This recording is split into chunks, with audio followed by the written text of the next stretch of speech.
শিক্ষার্থীবৃন্দ, তোমাদেরকে স্বাগত জানাচ্ছি। আমি মোহাম্মদ মশিউর রহমান, জ্যেষ্ঠ প্রভাষক অর্থনীতি, দলেশ্বর আব্দুল মান্নান আদর্শ মহাবিদ্যালয়। শিক্ষার্থীবৃন্দ, আজ আমি তোমাদেরকে কুমিল্লা বোর্ড 2021-এর চতুর্থ অধ্যায়ের একটি সৃজনশীল প্রশ্ন আলোচনা করছি। শিক্ষার্থীবৃন্দ, তোমরা স্ক্রিনে লক্ষ্য করো, একটি উদ্দীপক দেয়া হয়েছে যেখানে ক প্রশ্নে বলা হয়েছে মানবশ্রেণী বাজার কি, এবং খ প্রশ্নে একচেটিয়া বাজারে ফার্ম ও শিল্প অভিন্ন কেন, এবং গ প্রশ্নে উদ্দীপকে ভারসাম্য বিন্দু চিহ্নিত করে মুনাফা অথবা ক্ষতির পরিমাণ নির্ণয় করো, এবং ঘ প্রশ্নে বলা হয়েছে উদ্দীপকের এসি রেখা যদি কে বিন্দু দিয়ে যায় তবে ফার্মের উদ্ভূত নতুন পরিস্থিতি বিশ্লেষণ করো। শিক্ষার্থীবৃন্দ, আমরা এই প্রশ্নগুলোর ধারাবাহিকভাবে আলোচনা করব।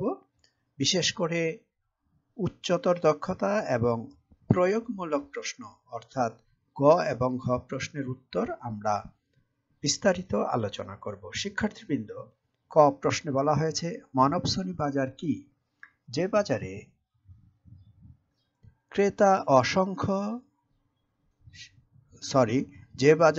বিক্রেতা অসংখ্য কিন্তু ক্রেতা একজন, সে বাজারকে মানবশ্রেণী বাজার বলা হয়। অর্থাৎ সম্পূর্ণ মনোপলি বাজারের বিপরীত অবস্থাই মানবশ্রেণী। মন অর্থ হচ্ছে একমাত্র, শ্রেণী হচ্ছে ক্রেতা। সুতরাং মানবশ্রেণী বলতে একজন ক্রেতার বাজারকে বোঝায়, যেখানে বিক্রেতা অসংখ্য। শিক্ষার্থীবৃন্দ, খ প্রশ্নে বলা হয়েছে একচেটিয়া বাজারে ফার্ম ও শিল্প অভিন্ন কেন? একচেটিয়া বাজারে যাহা ফার্ম তাহাই শিল্প, কারণ একচেটিয়া কারবারে উৎপাদনকারী বা বিক্রেতা একজন, এবং যে দ্রব্যটি উৎপাদন করে সেই দ্রব্যের অনুরূপ কোনো দ্রব্য কেউ উৎপাদন করতে সক্ষম হয় না, বা উক্ত দ্রব্যের বিকল্প কোনো দ্রব্য থাকে না, বা কেউ উৎপাদন করতে পারে না। ফলে একচেটিয়া কারবারির যে ফার্মগুলো রয়েছে তা মালিকানা একজন, এবং সে কারণে বিভিন্ন ফার্ম ওই একচেটিয়া কারবারির উৎপাদনকৃত ফার্ম।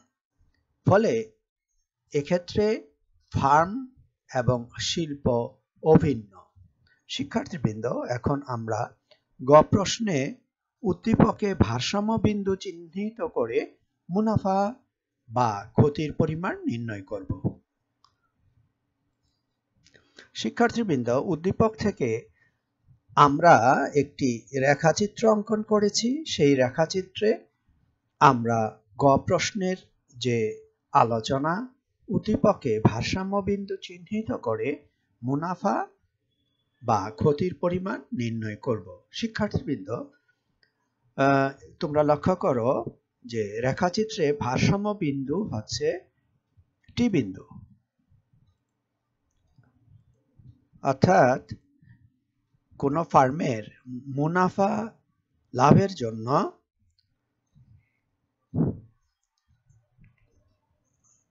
ভারসাম্য লাভের দুটি শর্ত পূরণ করতে হয়। একটি হচ্ছে প্রয়োজনীয় শর্ত, অর্থাৎ এমসি এমআর সমান, এবং শিক্ষার্থীবৃন্দ তোমরা লক্ষ্য করো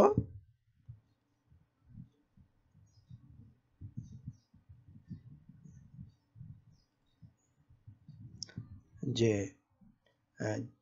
ভারসাম্য লাভের জন্য দুটি শর্ত পূরণ করতে হয়। একটি হচ্ছে প্রয়োজনীয় শর্ত বা নেসেসারি কন্ডিশন, সেক্ষেত্রে এমসি এমআর সমান হবে, এবং দ্বিতীয় বা পর্যাপ্ত শর্ত হচ্ছে এমসি রেখা এমআর রেখাকে নিচ থেকে ছেদ করে উপরে উঠে। তাহলে দেখা যাচ্ছে টি বিন্দুই হচ্ছে আমাদের ভারসাম্য বিন্দু, এবং এই টি বিন্দু থেকে উপরে এবং নিচে টেনে ভারসাম্য উৎপাদনের পরিমাণ ও কিউ, এবং এফ বিন্দুতে হচ্ছে গড় আয় বা দাম, অর্থাৎ ওপি হচ্ছে দাম, এবং গড় ব্যয় জি বিন্দুতে P1 অর্থাৎ যেহেতু এসি রেখাটি গড় ব্যয় রেখাটি জি বিন্দুতে রয়েছে, সুতরাং ভারসাম্য বিন্দুটি থেকে নিচে এবং উপরে টেনে আমরা উৎপাদনের পরিমাণ OQ, গড় ব্যয় OP1 যা জি বিন্দু থেকে টেনে বায়ে নেওয়া হয়েছে, এবং দাম হচ্ছে বিন্দু যেটি AR রেখা বা গড় আয় রেখা বা দাম রেখা এফ বিন্দু থেকে বায়ে টেনে ওই ফার্মের দাম, পণ্যটির দাম OP0 নির্ণয় হয়েছে। সুতরাং দেখা যাচ্ছে উদ্দীপকে ভারসাম্যের পরিমাণ হচ্ছে OQ0, ভারসাম্য দাম হচ্ছে OP0 এবং গড় ব্যয় হচ্ছে OP1। সুতরাং আমরা দেখতে পাচ্ছি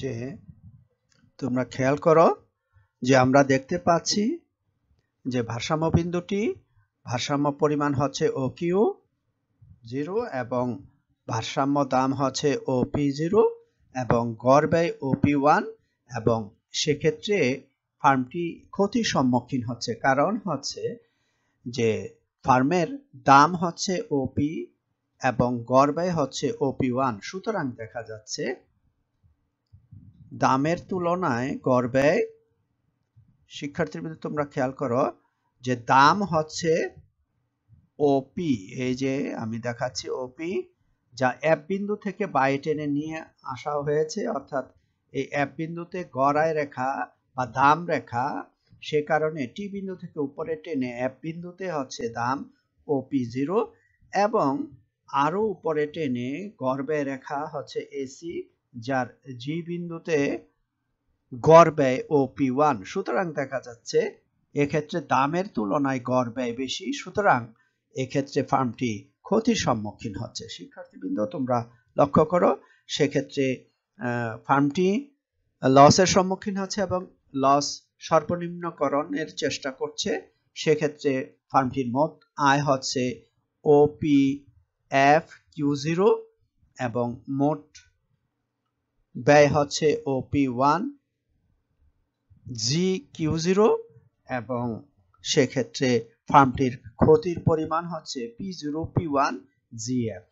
অর্থাৎ শিক্ষার্থীবৃন্দ তোমরা লক্ষ্য করো যে রেখাচিত্রে আমাদের যে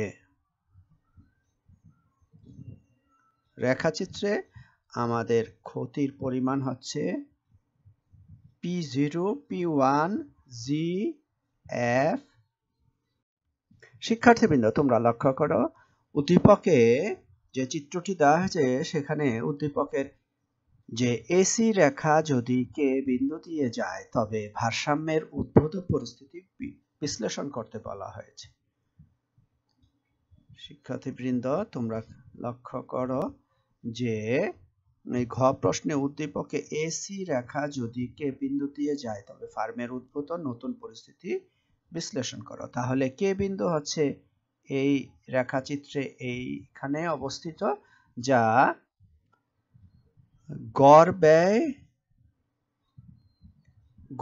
থেকে নিচে, পূর্বের গড় ব্যয় থেকে নিচে এবং গড় আয় থেকেও নিচে অবস্থিত কে বিন্দু। সুতরাং কে বিন্দুতে আমরা একটি রেখাচিত্র অঙ্কন করে ঘ প্রশ্নের উত্তর আলোচনা করছি। শিক্ষার্থীবৃন্দ তোমরা লক্ষ্য করো নিচে যে রেখাচিত্র উদ্দীপক সেটি অঙ্কন করা হয়েছে, এবং সেক্ষেত্রে এসি রেখা যেটি পূর্বের এসি রেখা, এই এসি রেখাটি থাকবে না, অর্থাৎ এই ক্ষেত্রে এই যে এসি রেখাটি যদি কে বিন্দু দিয়ে, এই যে রেখাচিত্র এঁকেছি নিচে, এই কে বিন্দু দিয়ে যে গমন করে তাহলে কি উদ্ভূত পরিস্থিতি সৃষ্টি হয় সেই বিষয়টি আলোচনা করা হচ্ছে। শিক্ষার্থীবৃন্দ তোমরা খেয়াল করো যে এসি রেখাটি আর থাকলো না, ফলে নতুন এসি রেখা তৈরি হলো এসি প্রাইম। তোমরা খেয়াল করো এসি প্রাইম, নতুন যে এসি রেখা, এই এসি রেখা তৈরি হলো, ফলে দেখা যাচ্ছে যে উদ্ভূত যে পরিবর্তন বা পরিস্থিতি তা হচ্ছে, দেখো সেক্ষেত্রে কে বিন্দুতে যে এসি রেখা তৈরি হচ্ছে সেক্ষেত্রে গড় ব্যয় কমে গিয়েছে, ফলে পূর্বে গড় ব্যয় ছিল OP1 যা জি বিন্দু থেকে বায়ে টেনে P1 ছিল বর্তমান গড় ব্যয় কমে অর্থাৎ প্রতিটি পণ্যের মূল্য কমে অর্থাৎ প্রতিটি পণ্যের উৎপাদন ব্যয় কমে OP3 হয়েছে, অর্থাৎ পূর্বের তুলনায় গড় ব্যয় বা উৎপাদন ব্যয় অনেক কমে গিয়েছে, ফলে ফার্মটি অস্বাভাবিক মুনাফা অর্জন করতে সক্ষম হবে। শিক্ষার্থীবৃন্দ, তোমরা লক্ষ্য করো যে এসি রেখার এস বিন্দুতে হচ্ছে গড় ব্যয় এবং বায়ে টেনে গড় ব্যয় P3 এবং সেক্ষেত্রে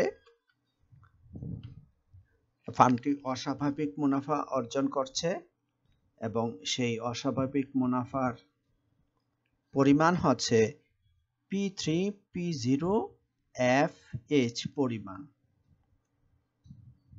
শিক্ষার্থীবৃন্দ, তাহলে ভারসাম্য বিন্দু হচ্ছে টি, ভারসাম্য পরিমাণ হচ্ছে OQ0, দাম হচ্ছে OP0 এবং গড় ব্যয় বর্তমানে OP3, ফলে ফার্মটি লসের হাত থেকে রক্ষা পেয়ে মুনাফা হচ্ছে অস্বাভাবিক মুনাফা এবং মোট আয় হচ্ছে OP0 FQ0 এবং মোট ব্যয় হচ্ছে OP3 SQ0 এবং মুনাফা যেটি হচ্ছে অস্বাভাবিক মুনাফা P3 P0 FH, এই পরিমাণ অংশটুকু হচ্ছে অস্বাভাবিক মুনাফা। শিক্ষার্থীবৃন্দ, তাহলে গ প্রশ্নে আমরা দেখেছি ফার্মটির লসের পরিমাণ হচ্ছে এই যে রেখাচিত্রে দেখানো হয়েছে P0 P1 GF, এই অংশটুকু লসের সম্মুখীন হয়েছিল, কিন্তু গড় ব্যয় হ্রাস পাওয়ায় অর্থাৎ গড় ব্যয় রেখাটি AC প্রাইম রেখায় পরিণত হওয়ায় যেটা কে বিন্দু দিয়ে গমন করেছে, ফলে অন্যান্য অবস্থা অপরিবর্তিত থেকে ভারসাম্য উৎপাদনের পরিমাণ OQ0 ঠিক থেকেছে, ভারসাম্য বিন্দুটি এটাও পূর্বের মতোই রয়েছে, দাম OP0 ছিল, কিন্তু গড় ব্যয় কমে এস বিন্দুতে বা পাশে টেনে P3 হওয়ায় ফার্মটি লসের হাত থেকে মুক্তি পেয়ে অস্বাভাবিক মুনাফা অর্জন করতে সক্ষম হয়েছে। আশা করি শিক্ষার্থীবৃন্দ তোমরা বুঝতে সক্ষম হয়েছে।